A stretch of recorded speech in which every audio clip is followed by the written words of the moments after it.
makikilala natin si Jesus sa ating pananampalataya. Nasubukan mo na bang manalangin ng taimtim dahil may hinihiling ka kay Lord?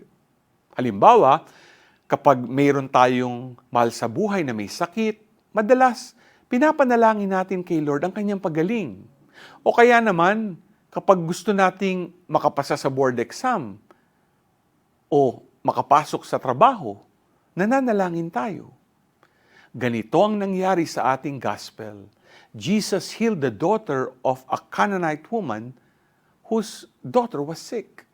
Dahil sa kanyang pananampalataya kay Jesus, dininig ang kanyang panalangin. Alam niya na tanging si Jesus lang ang makakatugon sa kanyang matinding pangailangan. Nakilala niya si Jesus dahil sa kanyang pananampalataya. Hanggang ngayon ba ay takot kang lumapit sa Diyos? Ka bang maniwala at manampalataya na lahat ay kaya niya ipagkaloob para sa iyo? Ka ba?